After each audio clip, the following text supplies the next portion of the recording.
So there I was, sipping a $12 caramel macchiato while watching my husband's affair unfold in real time on my Nest Cam feed. Because apparently, modern marriage requires modern surveillance.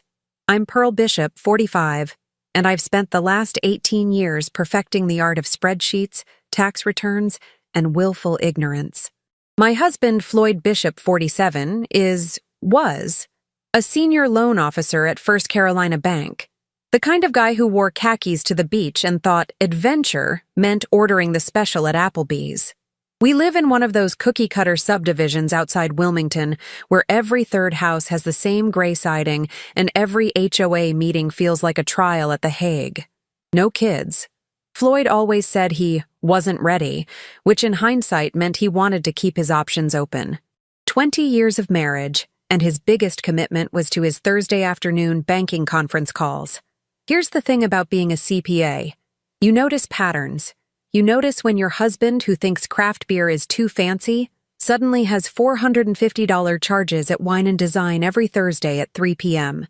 You notice when he starts showering before he comes home from work instead of after. You notice when he buys cologne that actually smells good instead of that drugstore nonsense he's worn since 2008. But noticing is one thing. Doing something about it? That requires strategy. The affair started, as far as I could trace, about 14 months ago, right after Ivy Mercer coordinated Floyd's surprise 46th birthday party at the country club.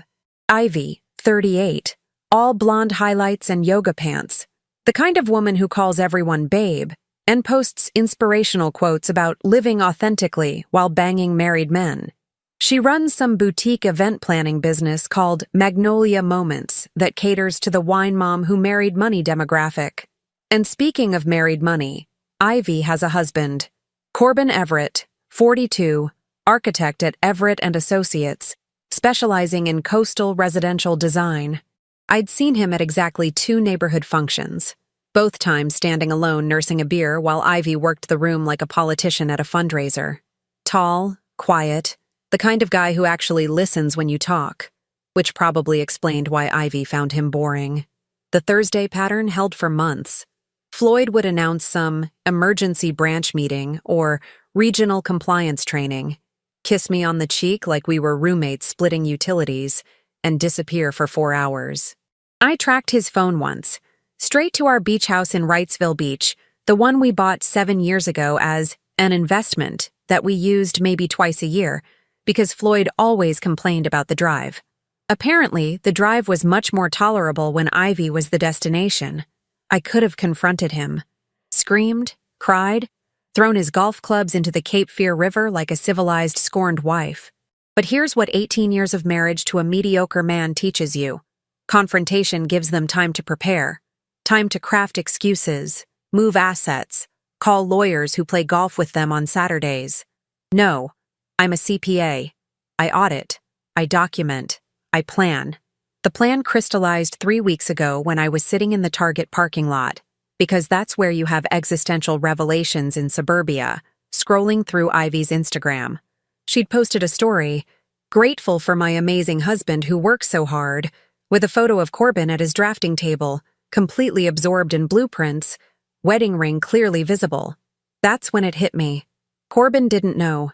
He was working 70-hour weeks building dream homes for other families while his wife was redecorating my beach house with her affair fog.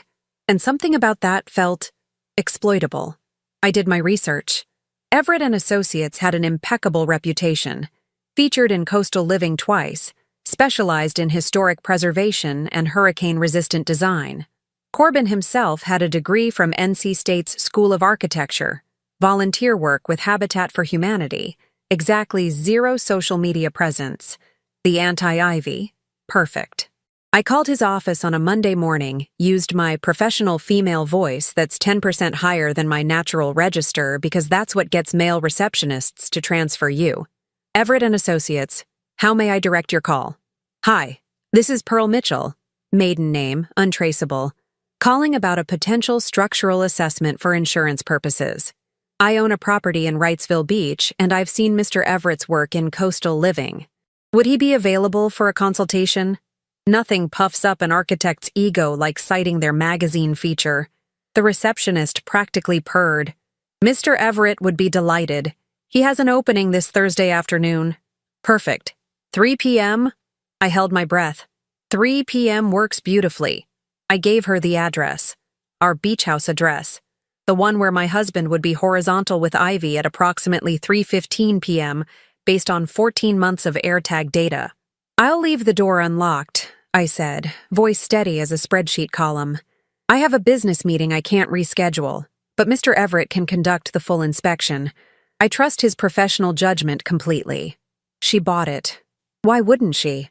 I sounded like every other coastal property owner trying to get their insurance claim approved. I spent the next 3 days in a state of calm I can only describe as sociopathic. Made Floyd his favorite dinner. Meatloaf, because he has the palate of a 1950s dad. Kissed him goodbye Thursday morning. Watched him pretend to pack his conference materials that definitely weren't condoms and breath mints. Don't wait up, he said, adjusting his tie in the hallway mirror. This compliance thing might run late. No problem, I smiled. I've got plenty to keep me busy. At 2:45 p.m. Thursday, I was set up in the Starbucks across from Wrightsville Beach. Laptop open, VPN connected to the Nest cams I'd forgotten to mention to Floyd. The cameras I'd installed 6 months ago under the guise of property security. At 2:52 p.m., Floyd's Lexus pulled into the driveway. Alone. At 2:58 p.m., Ivy's white Mercedes arrived. She was wearing a sundress. How original. At 3:04 p.m., they were in the bedroom. I'll spare you the details, but let's say Floyd demonstrated more enthusiasm than he had in our marriage since the first Bush administration. At 3:12 p.m., I got the notification. Motion detected at front door. Corbin Everett had arrived. On time. With a professional toolkit that probably cost more than my car. And I sat back, sipped my overpriced coffee, and watched Karma clock in for her shift.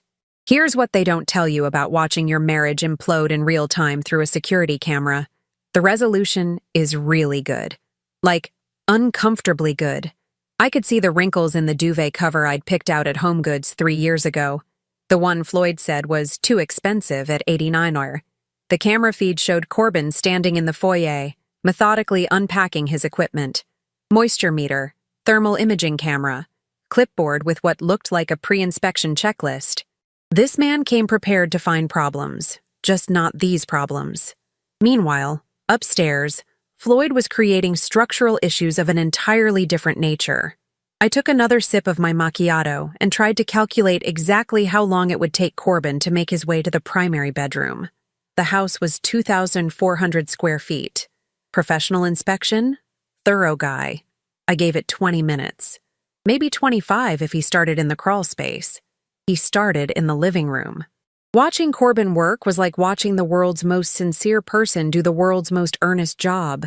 He checked every outlet, ran the moisture meter along the baseboards, made notes in actual handwriting, not phone dictation. Meanwhile, the audio feed from the bedroom was picking up sounds that would have made a monastery blush. The cognitive dissonance was chef's kiss. At 3:19 p.m., Corbin moved to the kitchen. He was checking the caulking around the sink when Ivy's laugh echoed through the house ventilation system. High-pitched, performative. The kind of laugh that says, "I'm having more fun than you've ever had in your entire boring life, husband." Corbin's head tilted, like a dog hearing a frequency only he could detect. He checked his phone, frowned, put it away, kept working. I'd done my homework on Corbin Everett. Not just professional, personal. His firm's website had a bio. Married 12 years, met Ivy in college, worked his way through grad school doing residential framing. The American dream in khakis and a tape measure. No social media except a dormant LinkedIn that looked like someone's assistant set it up and forgot about it. Ivy, on the other hand, had 14,000 Instagram followers watching her curate lifestyle moments and post photos of date nights that were probably taken 6 months apart and posted strategically to maintain the illusion of marital bliss. The math wasn't mathing, as the kids say. At 3:27 p.m., Corbin started up the stairs. I leaned closer to my laptop screen. An elderly couple at the next table gave me a concerned look. Probably thought I was watching something inappropriate. If only they knew I was watching something very appropriate. justice taking the stairs one deliberate step at a time. Floyd and Ivy had moved from the bedroom to the ensuite shower, because apparently my water bill wasn't high enough. I could see steam creeping under the bathroom door on the camera feed. Corbin reached the landing, checked the hallway smoke detector, noted something on his clipboard, moved toward the primary bedroom with the methodical pace of someone who charged $175 an hour and delivered $175 worth of thoroughness. The bedroom door was open. They'd left it open, because when you're having an affair in someone else's beach house, operational security apparently takes a vacation. I held my breath. Corbin entered the bedroom, walked straight to the window to check the seal. His back was to the bathroom door. I watched him run his hand along the window frame, completely absorbed in checking for rot or water damage. The shower turned off. Corbin didn't notice. He was photographing some crack in the drywall near the ceiling. The bathroom door opened. Floyd walked out first, towel around his waist, hair wet, looking like every middle-aged man who thinks 20 minutes of cardio makes him a triathlete. He was mid-sentence. "Best investment we ever made, babe. I'm telling you, we could come here every—" He stopped. Corbin stopped. I stopped breathing. The silence lasted exactly 4 seconds. I know because I counted. Then Floyd did what Floyd does best. He panicked like a mediocre man who's never faced consequences. "Who the hell are you?" "Wrong move, Floyd." So wrong. Corbin just stood there, thermal camera in hand, looking at Floyd. Then at Ivy, who'd appeared behind Floyd wearing one of my robes, the Turkish cotton one I bought myself for our anniversary, because Floyd gave me a Kohl's gift card. "Corbin?" Ivy's voice went up 3 octaves. Why are you— "I'm conducting a structural inspection," Corbin said. His voice was so calm it was almost eerie. "For the property owner, Pearl Mitchell. She had an appointment conflict." I loved him a little bit in that moment. Floyd's face went through a color spectrum that would have impressed Sherwin Williams. "Inspection? There's no— This is my house." "Your house?" Corbin looked at his paperwork. The deed lists Pearl Bishop as primary owner. "Are you Pearl Bishop?" The silence was delicious. That's my wife," Floyd stammered. "She must have— This is a mistake." "I see." Corbin's eyes moved from Floyd to Ivy, to the unmade bed, to my bathrobe, back to Ivy. "Hello, Ivy." "Corbin, I can explain." "I'm sure you can." He made another note on his clipboard. "Unfortunately, I need to complete this inspection. The crawl space still needs assessment, and I suspect there's significant moisture damage." He paused. "In multiple areas." I almost spit out my coffee. Floyd tried to salvage something. "Now listen here. We can work this out, man to man." "I don't think so," Corbin interrupted. "I have professional obligations. The property owner is paying for a thorough assessment." He gestured toward the door. "I need to check the bathroom fixtures. Water damage concerns. If you're not the owner, I'm going to have to ask you to vacate the premises." The absolute audacity. The beautiful, professional audacity. Ivy was crying now. Real tears, not the decorative kind she posted on Instagram with captions about vulnerable moments. "Corbin, please, let's just go home and talk." "I can't," he said simply. "I'm working, and you're clearly busy." He checked his watch. "I need another 45 minutes to complete the inspection. Perhaps you two should continue your meeting elsewhere." Floyd grabbed his clothes. Ivy grabbed hers. They dressed faster than teenagers at a drive-in when the cops show up. The whole time, Corbin just stood there, measuring the window frame with a laser device, acting like he was alone in the house.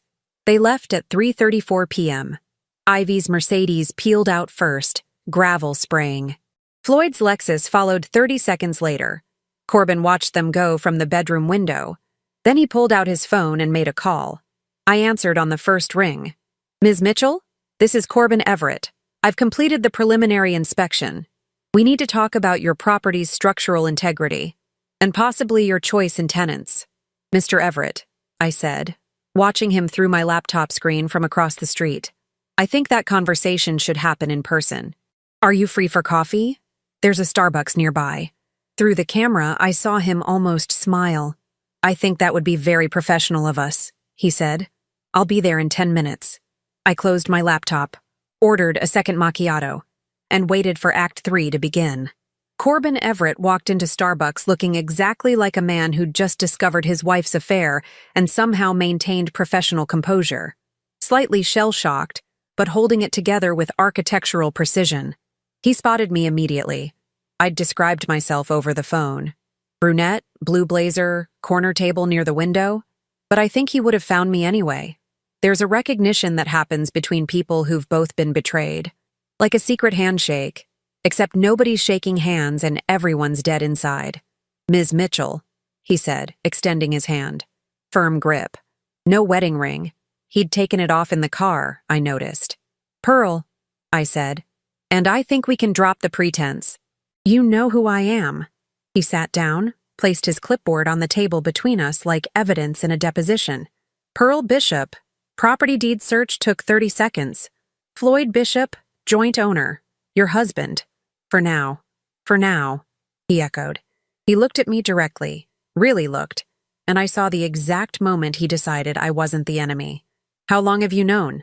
14 months, give or take. You?" "About 18 minutes. He laughed, but it was the kind of laugh that comes out when the alternative is throwing furniture. "I thought she was working late, Thursday nights, every week. She said she had events, clients, consultations." He rubbed his face. "God, I'm an idiot." "You're not an idiot. You're someone who trusted his wife. There's a difference." "Is there?" He looked out the window toward the beach. "I build houses for a living. I literally study foundations, load-bearing walls, structural integrity. And I couldn't see that my own marriage was collapsing. I let him sit with that for a moment. Then, the inspection. That was brilliant, by the way. The moisture damage comment? Chef's kiss. That got a real smile. Small, but real. Professional instincts. When you find rot, you document it. He opened his clipboard, showed me his notes. Actual notes. Detailed sketches of the bedroom layout, timestamps, observations written in architectural shorthand. Habit. You're thorough. It's saved me in court before. Clients try to claim I miss things. I never miss things. His jaw tightened. Apparently, except my wife's affair with a middle-aged bank manager in dad khakis. Hey now, those are expensive dad khakis. Joe's a bank. He snorted. Then his face got serious. Why did you do this? The fake inspection. You could have just confronted them. Could have. But confrontation gives people time to prepare. To lawyer up, move money, craft narratives. I pulled out my own folder, much thicker than his clipboard. I'm a CPA, Corbin. I don't confront. I audit. I showed him the spreadsheets. 14 months of credit card statements, hotel receipts that Floyd thought I didn't see, the wine and design charges, suspicious Venmo payments to event supplies that Ivy documented on her business account, GPS tracking data, phone records I'd pulled through our family plan, text message timestamps that corresponded with his late meetings. Corbin went pale. This is comprehensive? Obsessive? Legally obtained evidence of adultery that North Carolina law still considers relevant in divorce proceedings? I was going to say impressive, but all of that too. He flipped through the pages, his architect's eye cataloging information. You've been planning this. For 6 months. Since I confirmed it wasn't just suspicion. I pulled out another document. Here's what I know about your situation. Ivy's business, Magnolia Moments, is an LLC, filed under her name, but you're listed as a 40% investor. Did you know that? I gave her startup capital, $40,000, 3 years ago, which legally makes you a stakeholder. The business has been profitable. Very profitable. She's been grossing about $180,000 annually. I showed him her business tax returns. Publicly filed, perfectly legal to access. But she's only been reporting half of that. The rest goes into a separate account. An account Floyd has been helping her hide. His jaw went tight. Banking fraud. The SEC might call it creative accounting. The IRS would call it tax evasion. I smiled. I'd call it stupid, because you should never hide money from your CPA wife. Corbin stared at the documents like they were blueprints for a building he couldn't quite believe existed. Why are you showing me this? Because you need leverage. and because I need an ally. I leaned forward. Here's what's going to happen. Floyd will try to claim the beach house as a marital asset. He'll argue for half, but the deed is in my name. I bought it before we married with inheritance from my grandmother. It's separate property. He has no claim. Okay, but he'll try. And his lawyer will be expensive and drawn out, unless he's sufficiently motivated to settle quickly and quietly. I tapped Ivy's tax documents. These are motivation. Financial fraud investigation, potential criminal charges, his banking career imploding when the board finds out he's been helping his mistress commit tax evasion. He'll sign whatever I put in front of him. Corbin was quiet for a long moment. Then, what do you need from me? File for divorce, this week. Cite adultery. North Carolina is still a fault state. You can use that. When Ivy tries to claim half your assets, you show her these. I pushed copies of her financial documents across the table. She can either settle for nothing, or you report the fraud. Her choice. That's blackmail. That's negotiation. Blackmail would be if I asked for money. I'm just offering information that might help you in divorce proceedings. I smiled. Besides, she actually committed fraud. I'm just suggesting you hold her accountable. He looked at the documents. At me. Back at the documents. You're terrifying. I'm a woman who's been underestimated for 18 years. There's a difference. Fair point. He gathered the papers, slid them into his portfolio case. What's your timeline? I'm filing Monday. My lawyer's already drafted everything. I've been ready for 2 months. I pulled out my phone, showed him my attorney's contact info. This is Sharon Caldwell, best divorce attorney in Wilmington. Expensive, but worth it. She has a colleague who specializes in cases like yours, Marcus Webb. I already called him. He's expecting to hear from you. Corbin saved the contact. You've thought of everything. Not everything. I didn't think I'd actually like you. I meant it. Ivy always called you boring. You're not boring, you're competent. There's a difference. She called me boring? At parties, book club, whenever anyone asked about you. I softened my voice. I'm sorry. You deserved better. So did you. He looked at me. Really looked. And something shifted. Not romantic. Not yet. Too soon. But recognition. Understanding. We both deserved better. Yes. And now we're going to get it. I stood up, extended my hand. Partners? He shook it. Partners. Good, because here's phase 2. I'm hosting a dinner party. Saturday night, small gathering. Just close friends from the neighborhood, the country club set. Floyd and I are working on our marriage publicly, so he'll have to come. And it would be completely natural for me to invite Ivy. After all, she did such a wonderful job with Floyd's birthday party. Corbin's eyes widened. I'm going to let everyone who matters in this town see exactly who they've been socializing with. Let them see Floyd and Ivy try to act normal while you and I watch them squirm. I smiled. And Monday morning, we both file, simultaneously, before they even know what hit them. That's diabolical. That's strategy. I grabbed my purse. Oh, and Corbin, bring your lawyer to the party, as your friend. Marcus is very charming at social events, and it'll be good for Floyd to see you have representation before he knows why. He stood up, and for the first time since walking into Starbucks, Corbin Everett smiled like he meant it. I'm starting to see why Floyd was stupid enough to cheat. You're intimidating when you're happy. Can't imagine what you're like when you're angry. You're about to find out. Saturday, 7 p.m. Bring wine. What kind? The expensive kind. We're celebrating. He left. I sat back down, ordered a third coffee, decaf this time because I needed to sleep eventually, and opened my phone. One text to Floyd. Dinner party Saturday. Casual. Country club friends. Wear the blue shirt. One text to Ivy. Hi. Would love to have you and Corbin over Saturday night. Small gathering. Just friends. Floyd speaks so highly of your event planning skills. 7 p.m.? Both responded within minutes. Both said yes. Hook, line, sinker. Chess, it turns out, is much more satisfying than checkers. Saturday night arrived with the kind of perfect coastal weather that real estate agents describe as ideal, entertaining conditions. 72 degrees, light breeze, sunset scheduled for 7:43 p.m., right when dessert would be served, and the social massacre would reach its crescendo. I'd spent Friday preparing. Not cooking. I ordered from that overpriced farm-to-table place downtown that the country club wives pretend to hate, but secretly love. No, I spent Friday preparing the stage. Floyd had no idea what was coming.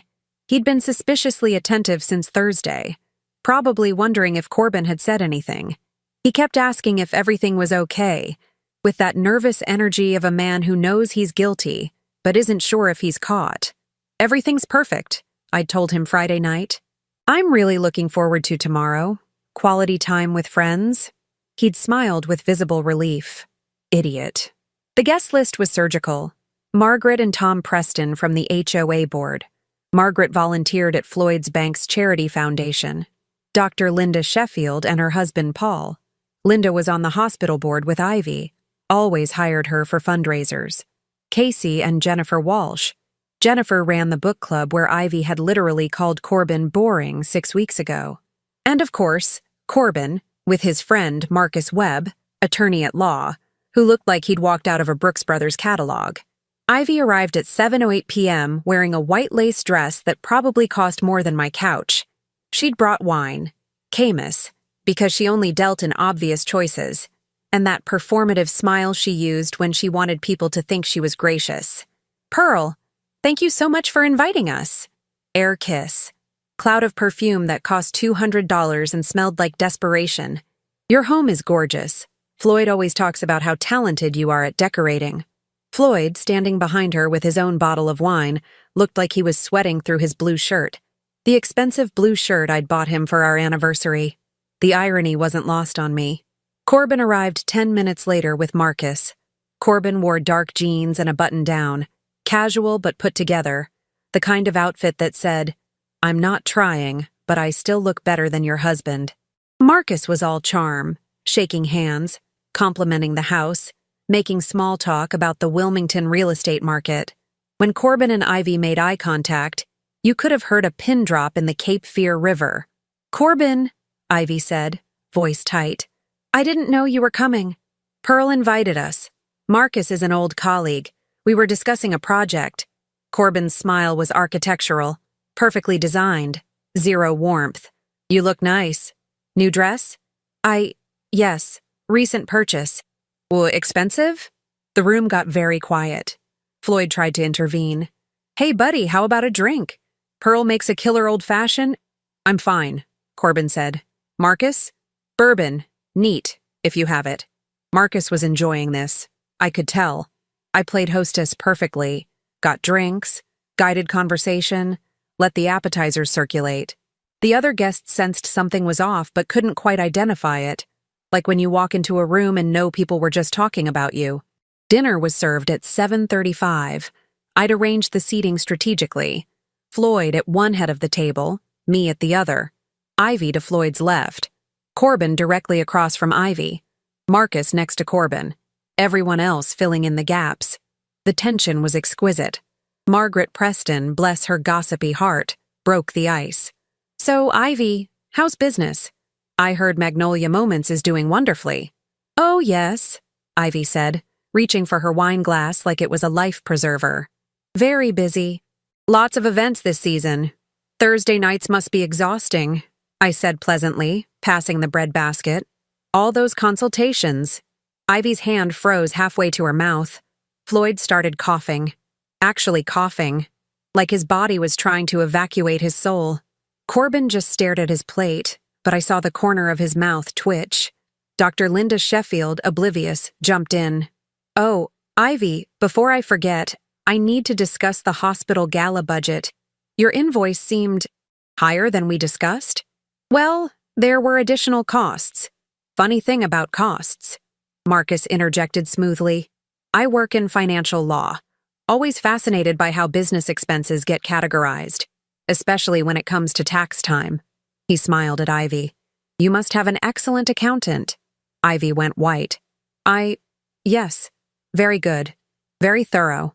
Not thorough enough, Corbin said quietly. The table went silent. What? Ivy's voice cracked. Your accountant. Not thorough enough. I've been reviewing the business finances. As a 40% investor, it's my right. And there seem to be some discrepancies. Corbin looked at her directly, almost like someone's been running two sets of books. Floyd set down his fork. Corbin, maybe this isn't the time. Oh, I think it's exactly the time. Corbin's voice was calm, steady, terrifying. See, I spent yesterday with my attorney. Marcus, actually. We had a very enlightening conversation about financial fraud, tax evasion, and what happens when bank employees help clients hide income from the IRS. Floyd's face went from red to gray. Margaret Preston gasped. Jennifer Walsh pulled out her phone, probably already composing the book club group text. You can't, Ivy started.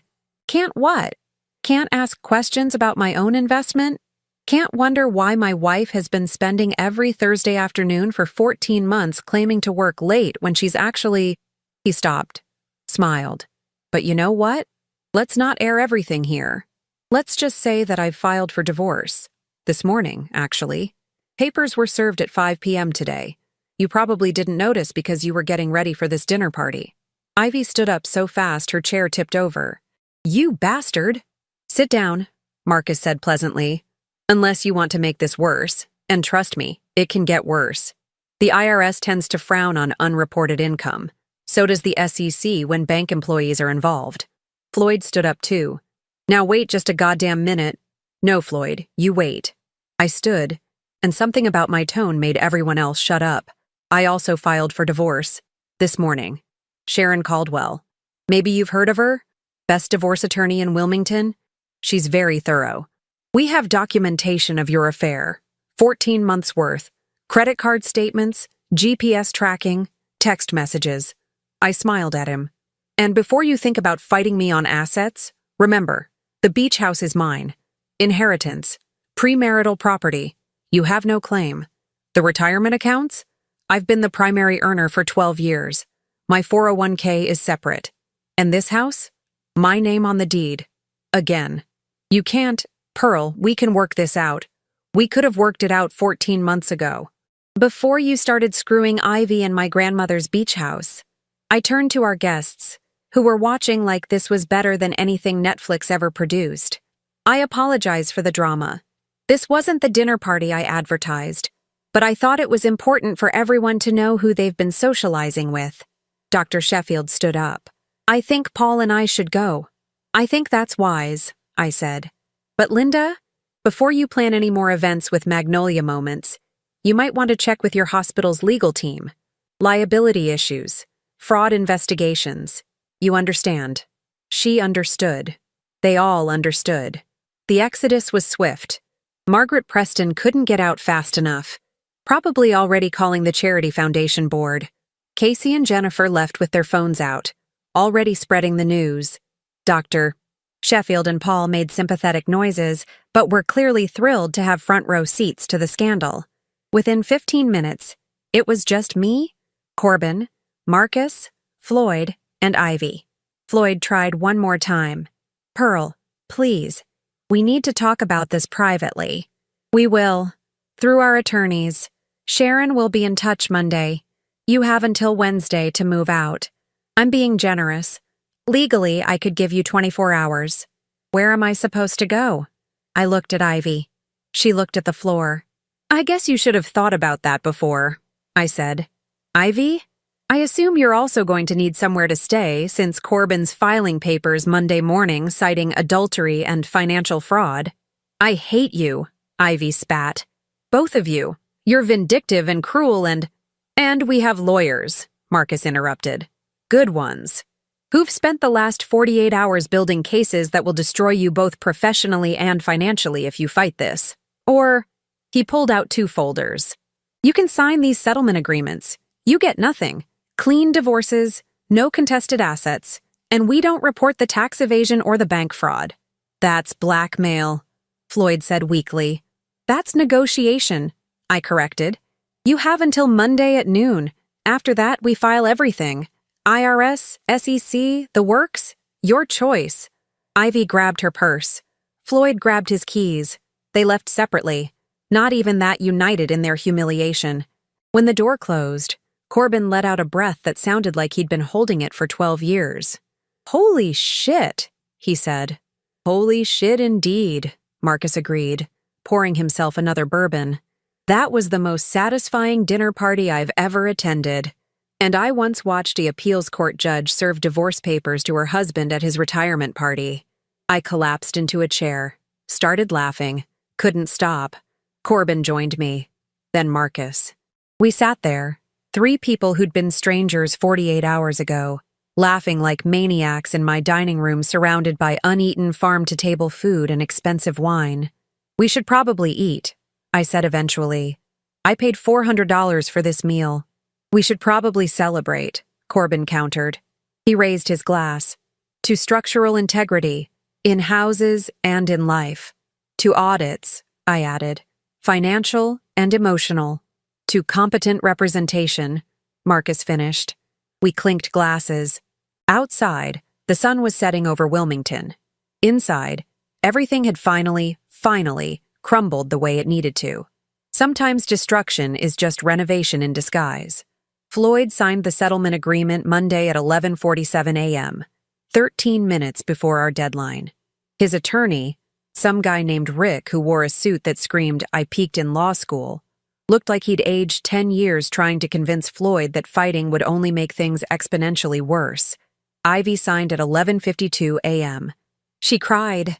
Not the pretty, Instagram-worthy tears, the ugly kind. The kind that smear mascara and make your face blotchy. Corbin watched without expression, then walked out without saying a word to her. I didn't attend either signing. Sharon handled mine, but she sent me photos of the signed documents with a text that just said, "Clean sweep. You're free." Free. Funny word for something that took 18 years to achieve. The fallout was spectacular in that slow-motion, small-town way where everyone pretends they're not watching while absolutely watching. Floyd's bank put him on administrative leave, pending an internal investigation. Corporate speak for, "We're trying to figure out how to fire you without a lawsuit." His LinkedIn went quiet. His golf buddies stopped returning calls. Ivy's business collapsed within 3 weeks. Turns out, wealthy women don't want their charity galas planned by someone who commits tax fraud and sleeps with married men. Dr. Sheffield's hospital board dropped her. Margaret Preston's foundation cut ties. Even the book club, Jennifer Walsh sent me the group chat screenshot, voted her out. Democracy in action. Magnolia Moments shut down by mid-October. The LLC dissolved. Corbin got his $40,000 back plus interest as part of the settlement. Ivy got a job at a corporate event planning firm in Raleigh. 60-mile commute. Entry-level salary. No more white Mercedes. She drives a used Honda now. Floyd moved into a one-bedroom apartment near the airport, the kind of place with coin-operated laundry and neighbors who blast music at 2 a.m.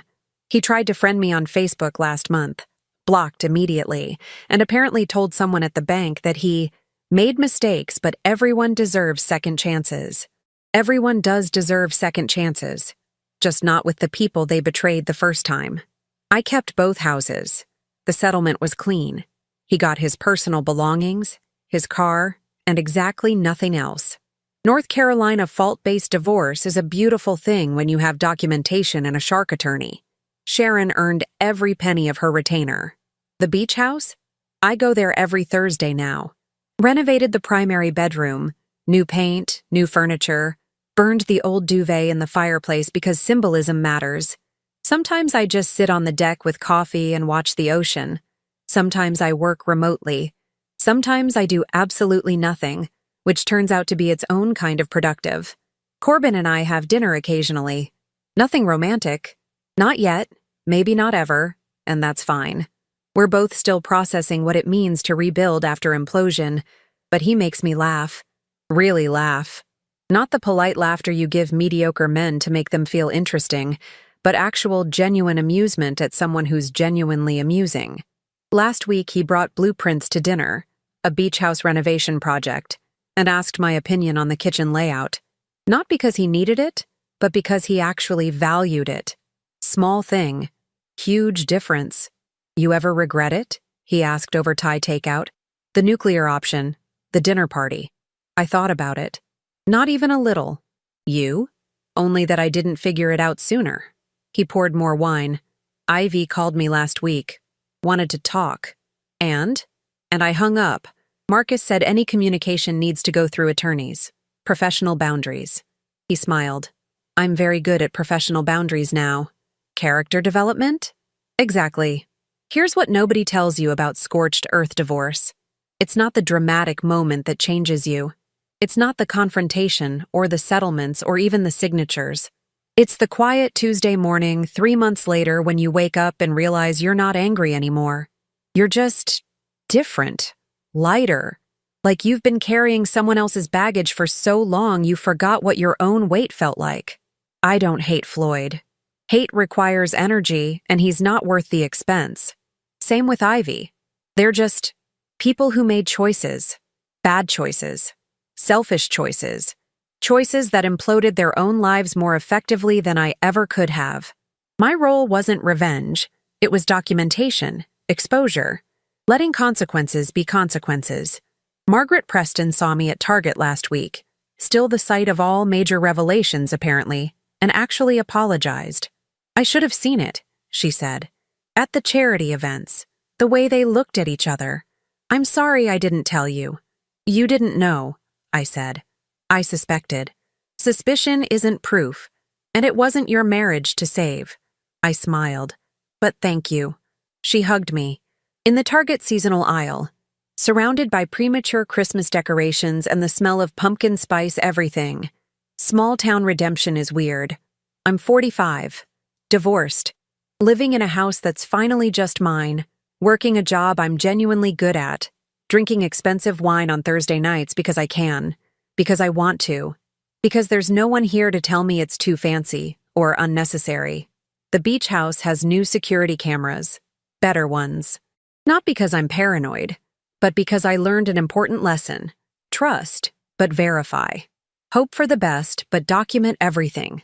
Love people, but never so much that you lose yourself in the process. And if someone tells you that you're too intense, or too much, or that your standards are unrealistic, believe them.